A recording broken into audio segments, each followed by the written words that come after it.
I have been bitten, I have been dragged, I have been kicked, I have been pinned down to a bed. I often felt very scared when I was alone.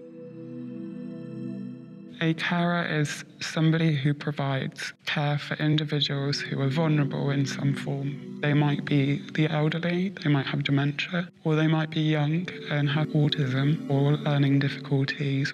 I worked in the industry for just over 2.5 years. I was pretty much thrown in the deep end, training-wise. During my first week of caring, they put me on a drinks round. I came across a lady's room, and the lady was covered in her own excrement, and so was the room.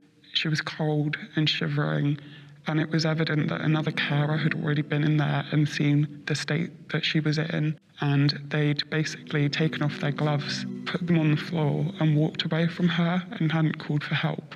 So I asked a senior member of staff for help, and I was told to do it by myself. And a couple of hours later, another staff member kind of took pity on me and helped me. It was an awful experience because it showed a level of negligence that is just not acceptable. I did report this to another senior staff member, but there was no follow-up.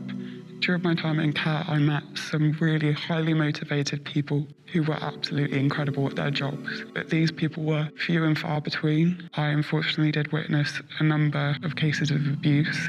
During my first instance of care with elderly people, I hadn't been on shift for the night, and I got a phone call from a manager in the morning to say that the police were involved in an incident that evening where an elderly woman got sexually assaulted by an agency worker.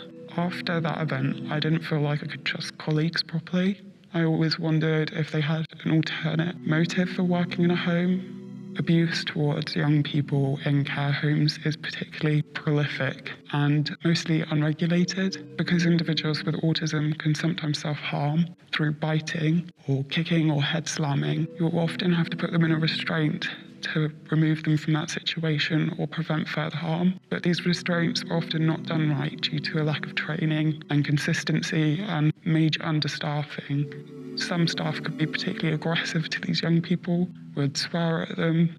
A lot of the residents that I met were lovely individuals who each had their individual personal struggles. But we did experience assaults. I have been bitten, I have been dragged, I have been pinned down to a bed, I have been kicked, I have had a young person try to strangle me before. Complaints and concerns were not taken seriously. I made at least 5 safeguarding reports on one individual, and none of them were taken into account. Care homes and residential homes are often majorly understaffed.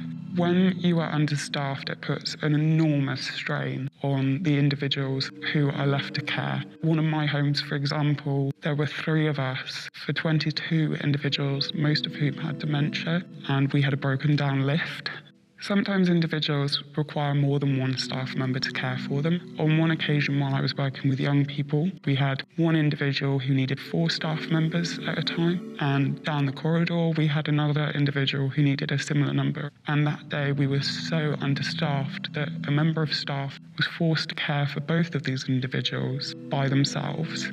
It was often hard to give adequate care when you had so little time. There was an individual, for example, who developed a grade 4 pressure sore, and grade 4 pressure sores are down to the bone, and this individual had it on their spine, and you could literally see his spine. Family members are often mostly unaware of how understaffed residential facilities are. One of the client's grandparents found out how much inadequate care was going on around her grandson, and she really wanted to take her grandson home to find a different facility for him, but she was basically forced to keep him in this particular facility because she was told that if she took him out of it, that she'd lose all funding for him from the council. People come to the UK to do care work for a variety of reasons, often to improve their own lives individually and get to send money home to their families. And I often feel like they receive some of the worst treatment from both residents and management. Management can be particularly cruel by picking them out and using them as an example. Residents who are elderly may call them unpleasant slurs. I think foreign workers sometimes struggle to know their rights because nothing is made clear to them. They work incredibly long hours, sometimes for days on end. They are some of the hardest workers I have ever met, and they are very much appreciated by their fellow carers. After I cared for individuals with autism, young people, I experienced an emotional burnout. There was an incident that left me with post-traumatic stress disorder. I know that a lot of individuals ended up taking antidepressants, having worked in care, because we felt like we had failed our jobs and that we couldn't care for these individuals properly because of the lack of staff, the lack of payment. If I'd had to have continued working in care, if I hadn't been able to leave, I think I would have probably not been alive today because it was that stressful. When I started out doing my first care job, I only got paid £7 something per hour because of my age. And then by the time I left care work, I was still only getting paid just about £10 an hour. I think the care industry is definitely exploitative towards staff and vulnerable people.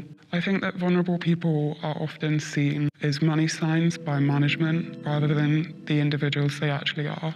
If I had to have a loved one put in care, I would find it extremely hard, especially to trust other staff members. And that makes me feel awful because I know that there are really lovely people out there.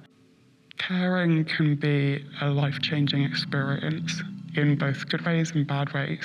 For me, it did help me build confidence. It helped me accept life as a cycle, and it is an absolute pleasure and honour to get to spend time with people when they are that vulnerable. I think society at large doesn't think a huge amount about carers until they need carers. The care system should be recognised properly by the government and given more funding. I think that every carer dealing with elderly people should have access to end-of-life care, and I do think that carers overall should be paid more and recognised as the good individuals that they are.